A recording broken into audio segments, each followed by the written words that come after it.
we've learned a lot. Before you continue, in February of 22, we would not have dreamed of such a loss from Russia of tanks, would we?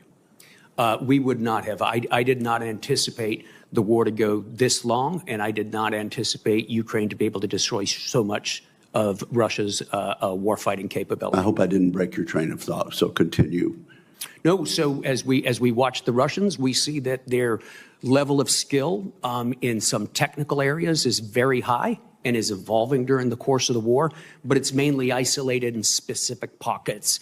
It does not appear to be generalizable across the force, and overall the quality of their force, especially their ground force, has been decreasing throughout the conflict. On the Ukrainian side, we see sort of the opposite. We see a military that started pretty much from an almost cold start. We had been helping them before the war, but not at the scale we began to after the war, and they've evolved and developed very, very quickly.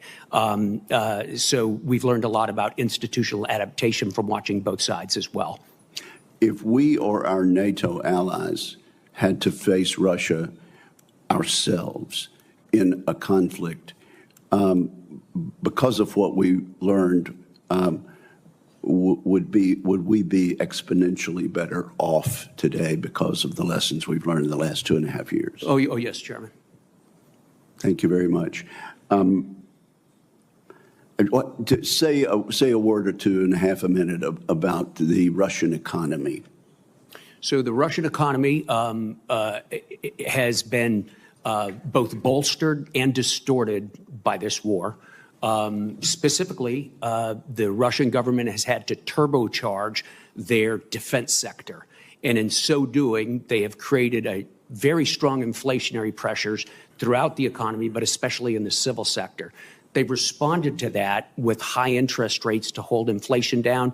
The central banker, Elvira Nabiullina, has the overnight rate, the prime rate is over 21% right now. That is choking off the viability of the civil economy. So one has a huge oversized defense sector, but an anemic civil sector. And that defense sector, as you know, Chairman, is not a productive not a productive economy for the nation. It's productive for the fighting of the war, but beyond that, it has pretty much swamped things out. It appears that it will be very difficult to unwind such an imbalance, and we'll need to consider that as we go forward. Thank you, sir. We'll continue this conversation. Senator Reid. Thank you very much, Mr. Chairman, and thank you, gentlemen. General Langley, the presence of the United States on the African continent is not significantly military. In fact, we don't have any troops there at all, but we do have, until recently, a State Department and a USAID presence. Can you indicate to us how valuable that presence has been to you?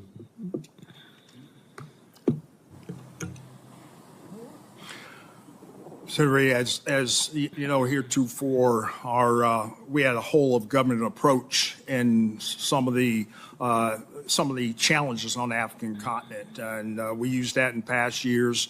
Now, given that USAID and a number of capabilities are being folded under the State Department, we continue to look at ways to be able to leverage that in U.S. government pressure on especially our competitors in achieving our strategic goals. Thank you. General Cavoli, could you give the committee a brief assessment of the battlefield? We hear a lot about Ukraine's challenges, but as I understand it, they are still holding significant territory. They are taking the fight to the Russians and innovating on the battlefield daily. Sure, Senator Reid. All of the above is true. So if we take just a moment and go down the front line of troops, if you don't mind. So if we start in the northern part of the battlefield, the active battlefield area, that's the place where Ukraine last summer pushed an advance into Russia in an area called Kursk. And they took a large part of Kursk. This is where the Russians introduced North Korean troops to help push the Ukrainians back out. They set an original goal of the end of September to have the Ukrainians out of Kursk. The Ukrainians today are still in Kursk. There is a sizable force holding a sizable diminished but sizable chunk of ground inside Russia in Kursk Oblast right now, and they're holding on very good defensive terrain. South of there, in Belgorod, the Ukrainians a couple of weeks ago pushed a smaller counteroffensive back into Russia. So we still have a back and forth going up in that area. If we come down inside of Ukraine to some of the big battlefields up in Luhansk, and first of all, there's the city just west of the old Bakhmut called Chasiv Yar. The Ukrainians and the Russians have been fighting over this city and the city to the south of it, Toretsk, for about 8 months now. In recent weeks, the Russian offensives have sort of petered out.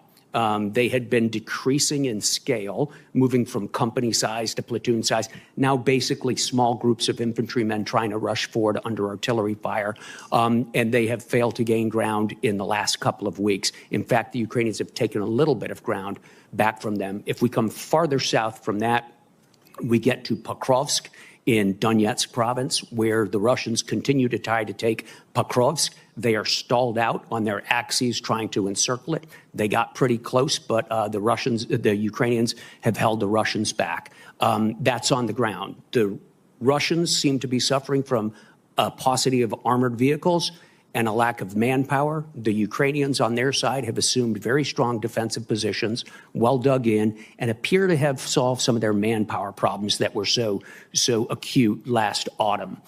They've increased the pool of people available for mobilization. They've increased the pool of people available for voluntary recruitment, and they've done a good job squeezing people out of headquarters to the front.